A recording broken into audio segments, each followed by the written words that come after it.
Are you tired of playing Yu-Gi-Oh? I'm here to give you the lowdown on some changes to the official rules of the Yu-Gi-Oh! Trading card game that will go into effect on April 1st, 2020. Okay, that's cool. That's cool and all. But what the hell am I supposed to play for the next 3 months? Well, I got you covered. Time for another Asaurus video where I tell you the top 5 decks that I think you should be able to play before April 1st. So let's get it over with. My first choice for this list is going to be Necros, or Necros, depending on if you go by the OCG standards or not. This is a deck that really likes to stun out the opponent and is able to pretty much get back its ritual material for pretty much for free. Also, it doesn't really require an extra deck, and that's going to be a keynote thing for this list, assuming that the extra deck is not going to be changed until April 1st. A whole lot of decks still can't really rely on it unless you're running Link monsters. This deck doesn't really have a Link monster, but what you could do with it is you could run a bunch of XYZ monsters. Even then, you don't even really need an extra deck to begin with. It's just like, well, if you got one slot and you got 2 level 4s, well, now you got a rank 4. So, pretty decent deck. It's not as powerful as it was in its heyday, and without the releaser of rituals or whatever it's called, it's not as a dominant force in the meta. But if you're able to run anti-meta pretty well and you know how to stall your opponent with all these floodgates, it's actually not a bad pick for the format. The next deck on this list, I don't quite think I have to talk about too much because it's still very high in the metasphere right now as in 2020, but I will bring it up because the deck isn't as expensive as it was. I mean, you're still gonna have to spend some money, but compared to some of the other cards right now, Lightning Storm, yeah, this deck is relatively cheap. And yeah, you don't have Hard Horror, but you know what you still have? You still have Dingresu, you still have Nightmare, and you even still have Galatea at 3. Even the OCG knew Galatea needed to at least be limited, but that's besides the point. Now, I don't know if you saw my last Kaiba Corporation's Most Wanted, but I did want Dingresu gone. That didn't happen. Dingresu is still a very powerful card, especially if you're able to get off the link mechanic, and yeah, that's why this deck is on the list. It's not relatively too expensive, very easy to get, you don't have Hard Horror, but it hardly matters, to be honest with you. You still got the Nightmare, you can even run a Fool's Burial. It's like, this deck is still pretty legit as far as I'm concerned, and I don't think it'll be going away, even next format. Let's be perfectly honest with you. So, yeah, consider Orcrest. Graveyard plays, it's days for plays, and plays for days. Negs.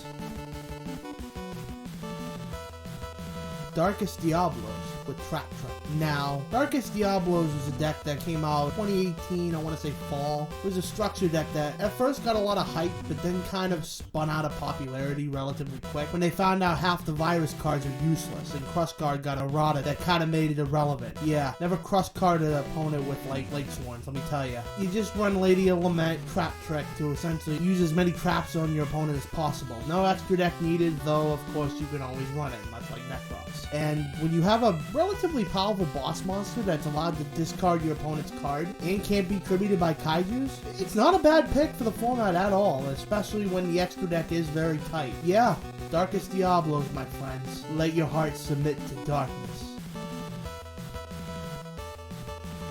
Now we're getting into the classics. This is where the throwback comes in, Cyber Dragon. So this deck got a big bump in support since its heydays in the, I'll say post-GOAT format era. Pretty much was a staple in every other deck the moment Cyber Dragon came out. A level 5 that can pretty much summon itself, as long as you don't have a monster but your opponent went first or something. Hell yeah. Now we got an entire archetype of this card. I mean, we had a couple before. We had Geary, we had Core, and there was always the infamous Powerbomb. And recently we've gotten Cybernetic Fusion support, which makes Fusion much more easier. We have Super Poly, which is now at 3.